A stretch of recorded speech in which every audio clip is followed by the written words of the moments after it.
Shri Swami Samarth. Hi friends, मी तुमची traveller friend Hemangi. चला तर तुम्हाला आज घेऊन जाते नवीन ठिकाणी.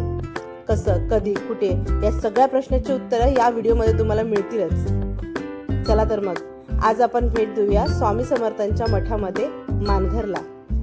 कसं जायचं सांगते. तुम्ही जिथे कुठे राहत असाल तिथून लोकल पकडून पनवेल स्टेशनला व्हिजिट करा. पनवेल स्टेशनला आल्यावर न्यू पनवेल साईडला उतरून लगेच लागलेल्या रिक्षांना बार्गेनिंग करून मानघर असं सांगा. शक्यतो रिटर्नची रिक्षा करा, कारण तिथून येताना मोठा काही चांगला ऑप्शन भेटणार नाही. असं करत तुम्ही मानघरला पोचता.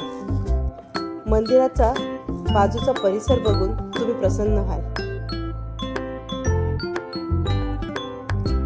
मंदिराला लागूनच गाई वासरूचं चित्र मन प्रसन्न होईल. स्वामी समर्थांच्या मठामध्ये अंगणात काढलेली रांगोळी, त्याला लागूनच असलेले इतरही देवांचे घेऊन आपण मठात जाऊया. सर्वप्रथम आपण दर्शन घेऊयात गणपतीचं, शंकराचं आणि तसंच हनुमानाचं. या सगळ्यांचं दर्शन घेऊन आम्ही आत गेलो.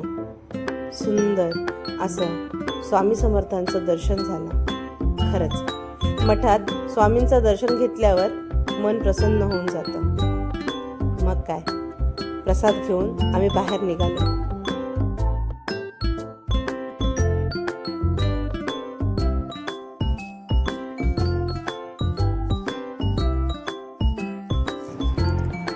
मंदिराचा गाभारा आणि तिथे असलेली शांतता खरंच मन प्रसन्न करून जाते. तुम्हालाही प्रश्न पडला असेल, मठात जायचं तर नक्की कधी जायचं? तसं खरं सांगायला गेलं तर तुम्ही मठात कधीही येऊ शकता. पण जर तुम्ही दर गुरुवारी आलात तर तुम्हाला महाप्रसादाचा आस्वादही घेता येईल.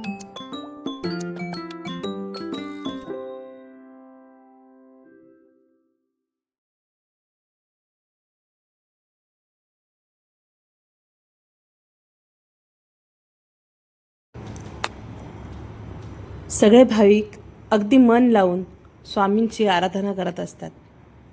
मग काय, आम्ही निघालो परतीच्या प्रवासाला. फोटो तर बनताय.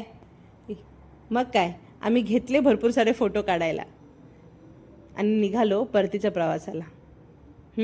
तुम्हाला मगाशी सांगितल्यानुसार परतीचा प्रवास करत असाल तर त्या रिक्षावाल्याला थांबवून ठेवा, नाहीतर म्हणाल हेमांगीने अर्धवट माहिती दिली म्हणून. व्हिडिओ आवडला असेल तर नक्कीच लाईक, शेअर, सबस्क्राईब करा आणि पुन्हा भेटूया अशाच नवीन ठिकाणी.